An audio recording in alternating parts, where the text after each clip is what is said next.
Hey guys, what's up? Welcome back. We're electrifying this outhouse. I've got a power station that I bring. You've seen it in previous videos. I have two actually. You've seen the smaller one. It's getting later in the day and the sun's starting to go down. And so the first thing I'm going to do is install this light overhead. So that way I can see what I'm doing and hopefully you can too. So that's what I'm going to get working on right now. Previously, I've installed a beam right in the middle of the skylight. The intent of that beam was so I could mount this light on it. And so the skylight's in the center of the outhouse. I considered just having two of these, one on each side, but I just went like this. This is plenty bright. I felt like if I had two of them, I'd be staring at the sun whenever I was in here. So let's get working on that.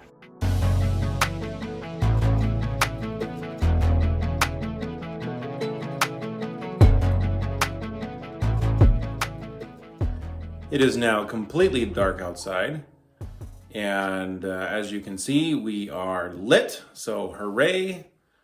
That is nice. Now, I wanted my junction boxes to be 10 inches off this deck, and very conveniently that's the size of my square, so I'm going to use that to help place it.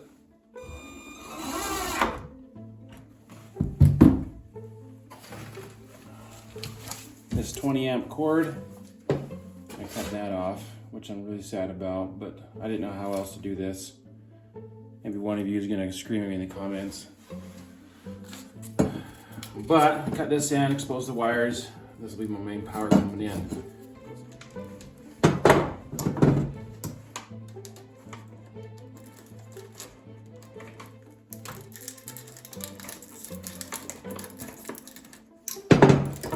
There we go. Cut this off. What you do is you take this plastic doohickey, slide that down inside, and that protects the copper from getting chafed and cut. I've got these connectors. These provide security so it doesn't just fall out. But get the wire coming in here, and it gets clamped on with this device.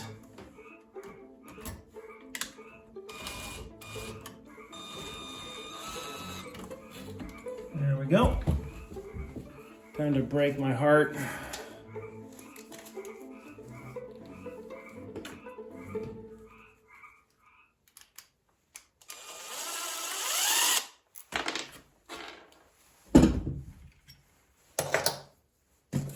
So you can feed those wires straight in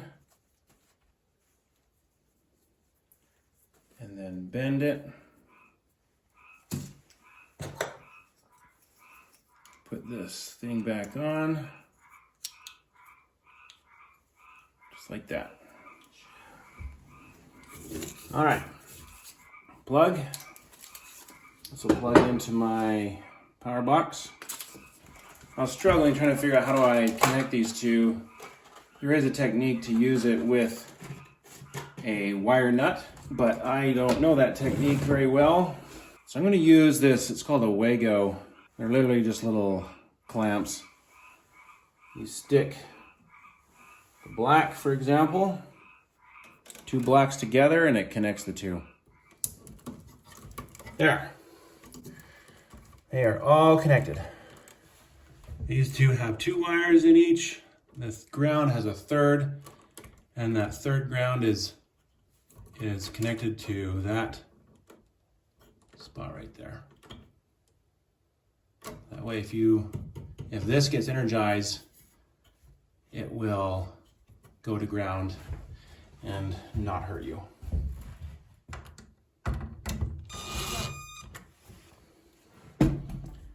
There we go. Junction box 1 completed.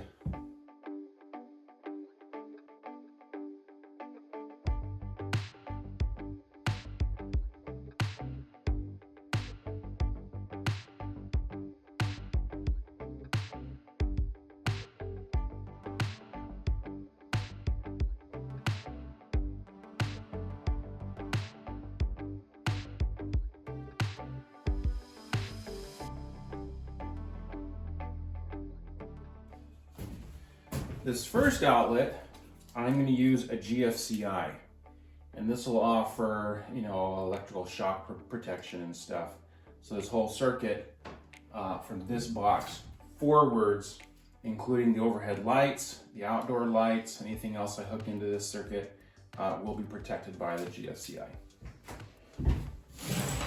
So what I've got now is I've got 4 ground wires, one coming in, one going out, one that's connected straight to the box itself, and a really short one that's connected to the GFCI. They call that a jumper or something. I'm not sure what they call it exactly. But, and the reason for that is because I couldn't get 3 on the GFCI. It's very normal to have all your wires connected to one common spot and then have a little jumper go over to the actual outlet. The hot wires coming in, right? The line power, they call it, comes into the top. The wire coming out of the box, heading off to the next one down the line, is connected to these bottom connections. And so then this little, it's not a breaker, but it's, you know, this little GFCI protection stops power from coming in and going out if there's a fault or a problem where you're getting electrocuted or something like that. So it's very good to have these in there. I've got this all wired up, so it's time to put the nuts on it and screw in place.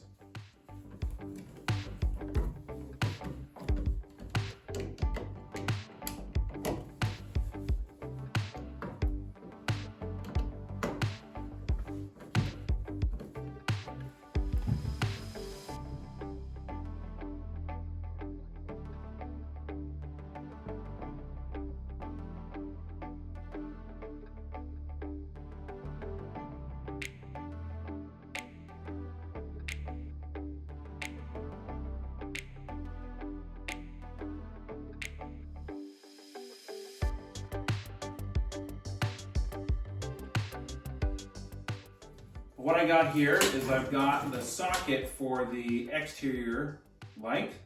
It's going to sit right under the eaves. I've drilled a hole and I am going to feed this wire through that hole so this ends up on the outside, and then I'll hook the exterior light into it. That way I'll have a light on the outside, and it'll feed into this box right here, which is for our switches.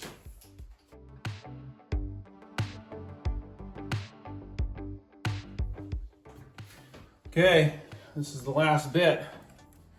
This is the light switches for the 2 lights. This is the incoming power. This is the overhead light inside the outhouse, and this is the outside light that's over the door.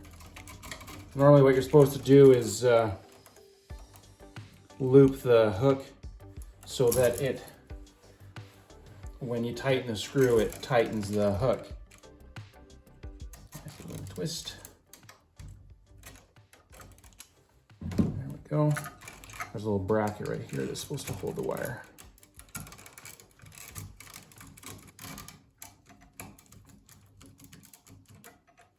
All right. Ah, son of a gun. All right. This works if you've only got 1 switch. I have 2 switches. I previously made these. Of course, I got all excited about putting stuff together. I just forgot about it. Oh, my dear. It's been a day. It has been a long day. All right. I believe I've got that right now. Jeez Louise, that was painful. Okay. So now what we're going to do is connect all 3 of these. So the hot power comes to both switches, and then these decide if that power is going to continue to the lights or not. Earlier, I showed you I was using those Wagos. I've elected not to use those Wagos for this, solid wiring. If you look at that spiral, man, that's some good contact. I just can't help but feel like that's some better metal on metal contact than those Wagos will offer. So there we go. Sometimes you'll see the grounding wires are just bare copper. I am electing to leave them sleeved because, well, one, I'm kind of lazy, and two, I feel like, you know, just in case bare copper got in and touched one of these contacts over here when you're folding everything together. I know you can try and avoid that, but you know, what if you were unsuccessful in avoiding that? Come on, stinker. Now this, it doesn't matter as much as if I can't cover all the copper. Like I said, these are supposed to commonly bare anyways. This nut is just, oh man, it's on there. Oh yeah.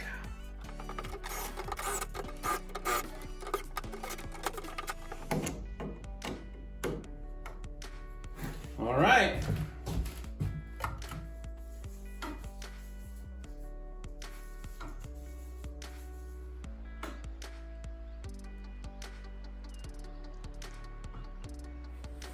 All right, electrification is done, or at least this stage of it is.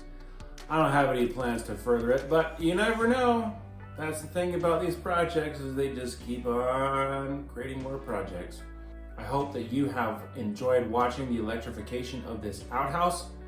And if there's any electricians out there watching, I am not an electrician, and you're probably sitting there thinking, yeah, that's pretty obvious. So everything I learned from YouTube, watching other people electrify their sheds and things, new kitchens in their renovations, you know, whatever. And so hopefully I did everything right. If you are sitting there thinking, oh my gosh, he's gonna burn that place to the ground, please let me know in the comments so I can fix it. Thank you very much, and I will see you later.